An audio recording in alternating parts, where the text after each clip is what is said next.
What's up, sports fans? This is the Lucas Ross Sports Channel.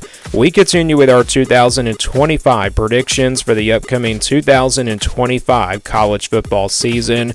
The Iowa Hawkeyes are up next. Iowa coming off a pretty decent year last year in 2024 and a pretty solid year, going 8-5 overall in 2024. So this was actually a pretty decent team. You know, they were actually a lot better than maybe a lot of people thought they wouldn't be, but my thoughts on this team for 2025, you look at the roster, both sides of the football. I do like the starting lineup for this team, but there's just not a ton of depth. I have so many question marks about this Iowa team, and let me just say, I have nothing against this team. I don't think they're going to be all that bad, but I just look at the depth on this team, and that's just obviously a concern for me in 2025.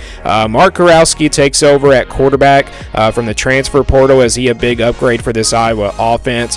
I don't really think so. I just don't know how good he's going to be for this team. So let's now get to the schedule for 2025. Here is that schedule for Iowa. And again, they were 8-5 overall in 2024. So let's go game by game, and I'll give you my official prediction for this Iowa team for 2025. They will start this season off with Albany on August the 30th. I think Iowa will start off with a pretty easy win on the year. So I got this team starting off 1-0 in 2025. And then they play a road game at Iowa State on September 6th. Of course, this is a rivalry game that they play almost every year in week number 2. And obviously last year, Iowa State beat Iowa at their home place. This time it's on the road. Can Iowa return the favor and get revenge on Iowa State at their home place? I mean, it seems like the away team always wins this game. I talked about, this, being, a game where away team always wins. I talked about this in the Iowa State video, so I just think how this rivalry works. I mean, it's one of those low-scoring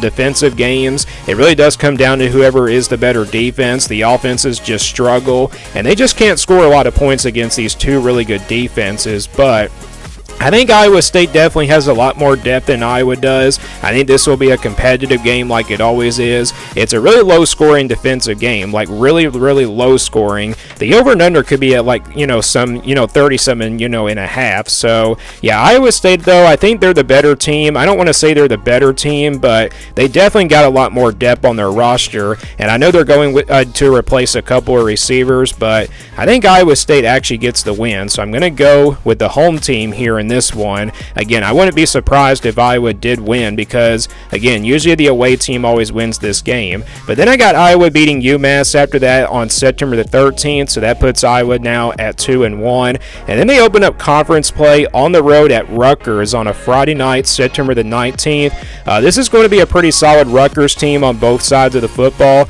They do have a ton of production coming back. I don't know why people are saying they're going to be really bad. Yes, they do have a very tough schedule this year, but I do like this roster a lot. I think it's going to be pretty decent. They lost their top running back from last year, but still, this is going to be a Rutgers team that will be definitely able to run the football still, and they can definitely be a physical team.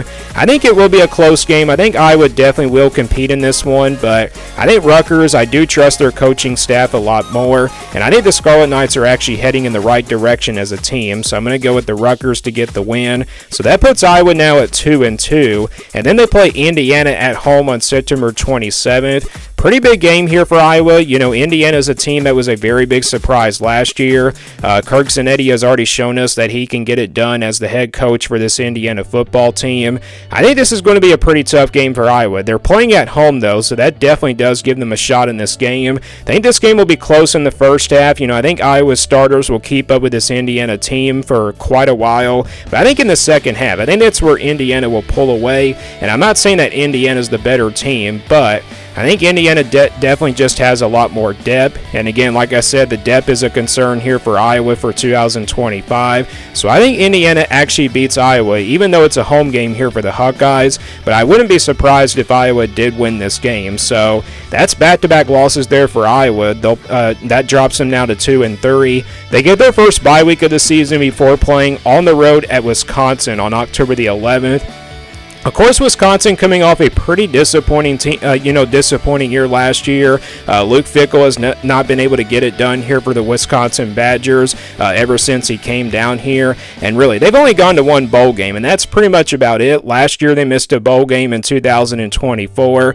Wisconsin is a team that I also have a ton of question marks about. These two teams I think are pretty dead even, but Wisconsin definitely has a lot more depth on their roster. They definitely have a lot more returning players than I think Iowa does. And also, I know Iowa gets a bye week here, but it is on the road, so that's a very tough place to play. So I think in a low-scoring defensive game, I think Wisconsin will come out on top. I think they definitely have the better offense still than Iowa as well. So I got Iowa dropping that game as well. So 3 losses in a row now, and that drops them to 2-4. Next game is at home against Penn State on October the 18th. Even though this is a home game here for Iowa, I don't really expect it to be close. I think Penn State is definitely quite the better team. Penn State has a lot of production coming back. Drew Aller is just too good at the quarterback position. Penn State's defense might be a little bit different, but still, this is a Penn State team that will be really good, so I don't expect it to be close. I think Iowa definitely does not have a shot here to pull off the upset, so I'm going to go with Penn State in that one. So that drops Iowa now to 2-5, and then they play Minnesota after that on October 25th. I think this is a game that will also be low scoring, kind of similar to the Rutgers game and then Iowa State game as well. This is going to be a game where both teams will run the football, and they're going to be try to just waste the clock down, and that's why these two teams are going to have just a low scoring defensive game. I think Iowa, though, playing at home, they finally get a big win somewhere. I mean, after 4 losses in a row, they have to really just start winning games in order to make it to a bowl game at least. But I think they beat Minnesota here. I think in a low scoring defensive game, I think Iowa's depth starts to get a little bit better, and I also think their backup players start to get better as well. So I think Iowa gets a much needed win here over Minnesota, and that's actually their first Big Ten game win of the season. So that puts Iowa now at 3-5. Then they play Oregon coming out of a bye week on November 8th. Kind of similar to the Penn State game. I don't expect this one to be a close game at all. The Oregon Ducks are just too good. Dante Moore takes over at quarterback. He'll be better by this time, so I think Oregon definitely will win this one fairly easily. So I got Iowa dropping that game, and that puts them now at 3-6. And then they go out west to play USC on the road on November 15th. Very tough place to play here. USC trying to improve on the defensive side of the football. Kind of an up and down year for them last year. Offensively, they're going to have an offense that'll be very tough to stop.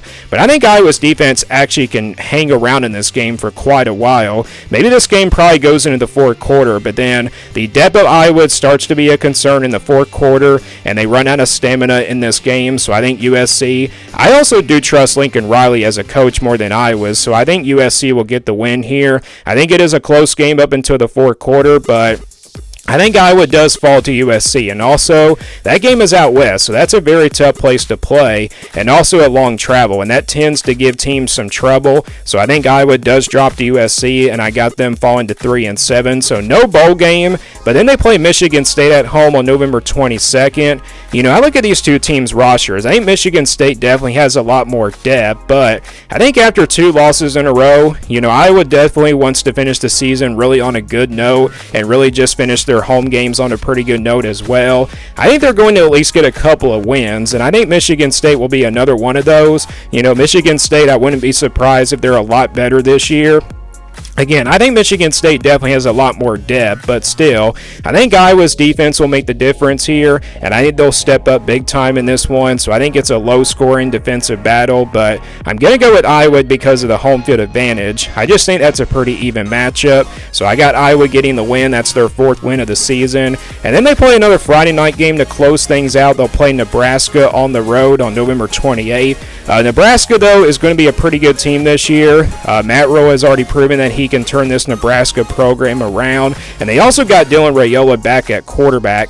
I don't know if I see this one being a close game. Maybe it's close. It's kind of similar to the Indiana game. First half it's close, but second half Nebraska will pull away, and I just think Nebraska is just too good. So I think Nebraska will beat Iowa here. I think they pull away in the second half, and I got Iowa finishing 4-8. I know that's not a really good prediction here for the Hawkeyes, and I know people are not going to agree with this. I can definitely see this team them going to a bowl game at 6-6, but maybe 5-7 is also a possibility. This is just a very tough schedule. Again, you got Iowa State in the non-conference, you got Indiana, Penn State, Oregon, and then you also got, Nebraska on the road. These are all going to be very tough games. They get their big games, in my opinion, at home. Indiana, Penn State, and Oregon, those are their three biggest games. If they can at least win one of these, or maybe two of them, then they will probably go to a bowl game. But I think it's all about that Iowa State game. If they lose that game, then they're probably not going to go to a bowl game. But if they win that game, they could probably go 6-6. But like I said, the depth is a concern here for this Iowa team for 2025. So that's why I got this team having a step back year in 2025 as well. So that's my prediction for Iowa. Give me your prediction for this team, and do you agree or disagree with this prediction? Let me know your thoughts down in the comments below. Thanks for watching this video, and stay tuned for more sports content videos on my Lucas Ross Sports YouTube channel.